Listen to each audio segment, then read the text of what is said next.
المسيرة الشعبية وتبقوا تنظموا عليها ليل نهار. أما هذه المسيرة والتظاهرة التي كانت مؤيدة لرئيس الأسد والتي امتدت على 2400 متر وعلم من أكبر الأعلام وجماهير لن تأخذ من وقتكم إلا ثواني، يعني خبر عادي وخبر سريع.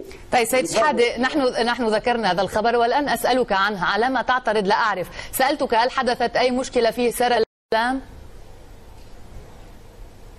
إذا كنت تريدين أن تحدث ولم تحدث أي مشكلة الأمور. طيب عظيم، لماذا في هذه التظاهرة بالذات أو المسيرة أو سميها ما شئت ليس هناك مندسون ولا إرهابيون ولا مسلحون ولا يقتل أحد ولا يطلق النار على المواطنين، فيما في تظاهرات أخرى يسقط متظاهرون ويسقط قتلى، في هذه بالتحديد لا يسقط قتلى، لماذا برأيك؟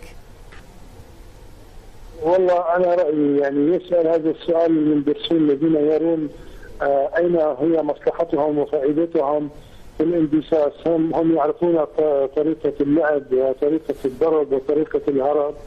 هؤلاء سيد شحادة، هؤلاء المندسون إن كانوا يعني ضد النظام السوري وضد بشار الأسد، أليس من الأولى أن يعني يواجهوا من هو مؤيد للرئيس الأسد في هذه المسيرة عوضا عن مسيرات أخرى تطالب بإسقاط بشار الأسد وبإسقاط النظام؟ الأولى بالمندسين أن يذهبوا إلى من هم يعني منطقيا أعداؤهم.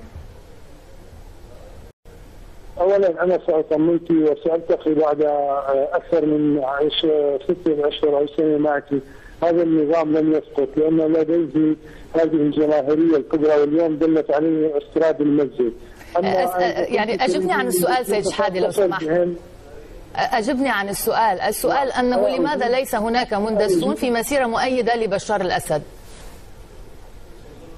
يبدو انها لم تعجبهم لكثره العدد، فوجدوا انهم لا يستطيعون ان يطلقوا النار الا في الاعداد القليله، وعندما وجدوا ان هناك اعداء كثيره تفوق الالاف وجدوا ان ليس من مصلحتهم، وهؤلاء مندسين يعملون وفق اجنده هم يرونها ويرون الاوقات المناسبه لها، وهذه طريقتهم في اللعب. انا لا اعرف، انا اعرف ان جماهير خرجت اليوم لتأييد الرئيس السوري بشار الاسد وامتدت على مساحة. طيب سيد شحادة، يعني سأكمل معك في هذه الفكرة نفسها.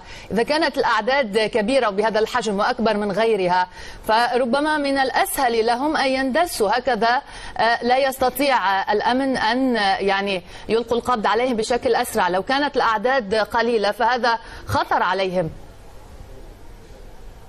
صدقيني عندما يعني أعرف شخص واحد مباشرة منهم سأسأله هذا السؤال، لكن أنا ليس لدي جواب عن أشخاص يقومون هم بعمليات الإرهاب. أنا لا أعرف شخص فيهم، لكن أعرف أن هذه سياستهم، وعندما أستطيع أن أعرف شخص يعني سأسأله هذا السؤال. شكرا جزيلا لك الكاتب والإعلامي السوري شريف شحادة من دمشق.